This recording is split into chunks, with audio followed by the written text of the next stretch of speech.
Hi, my name is Melisa. I am a teacher at Hawaii Literacy's Drop-In Center and an ESL teacher. And today one of the volunteer teachers had a good question. She was asking if she was speaking too slowly when she was teaching because she didn't want to sound like she was condescending. And she was teaching the beginner class. So it was a good question, so I thought I'd talk about it a little.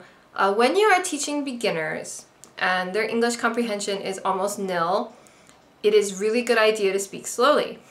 It's a great idea. And when I teach, sometimes I speak slowly, sometimes I don't. And if it's beginners, I really should speak more slowly. Now here are some tips. You can speak slowly and you should repeat yourself often.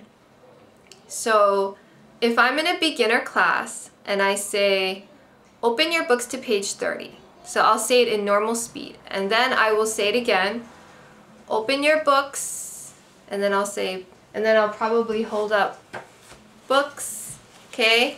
Open your books to page 30. 30. Okay? So that's how I'll do it. Maybe I'll show them book. Open your books, book. Open your books to page 30. And if they're really beginner and they don't understand that, then you have to go even slower. You might have to write 30 on the board. You might have to show them the book and go, book, open, close, open, and then write open on the board, write book on the board, and then say, open your book to page, and then you point to the page number 30. So that's how I would teach beginners, and I basically change my speed depending on how my students look. So if they look super confused and they don't know what I'm talking about and no one's opening their book, then I will slow down a lot. I will do what I just did. I will pick up the book, I'll show them the book, I'll do open and close, I'll write it on the board, I'll explain each and every word in that sentence until they got it down, and then I'll practice and say open your book, close your book, open your book until everybody's got it. And that's what I would do if it was a total beginner class and they just didn't know what I was saying. If they're a little more advanced and they're used to saying things like open your book to page 30 and they just can't remember the number, then I would just repeat the number many times.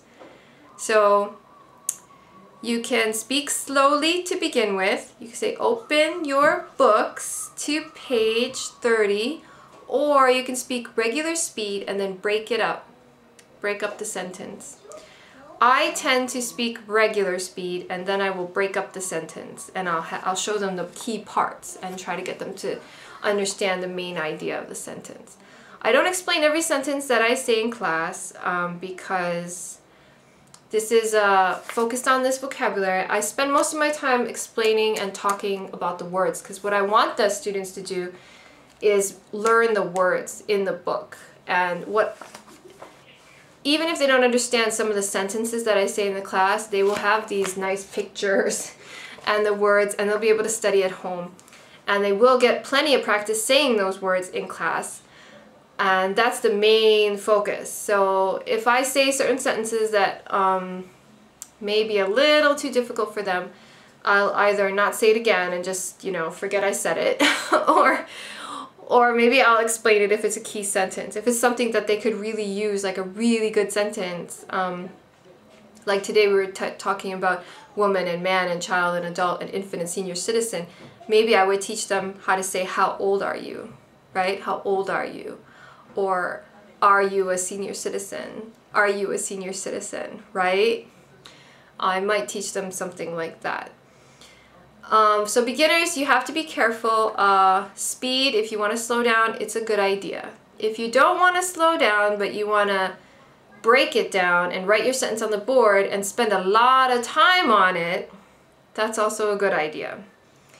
Now, if you're in an intermediate to advanced class, you shouldn't slow down too much. But as I said, it depends on the level of your students. But if they're intermediate advanced, they should be able to handle regular talking speed.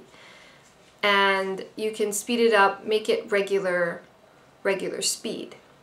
And if, as I said, if they don't understand, you break it up, put it on the board until they do understand, and then you say it again and again, and you erase what you put on the board, and then you say it again and make sure they got it really, and they all wrote it down and they're gonna come practice it.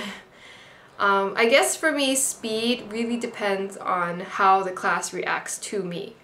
So if I stand up in front of the class and the class is reacting as if they don't understand, I slow down, I break it up, I write it down.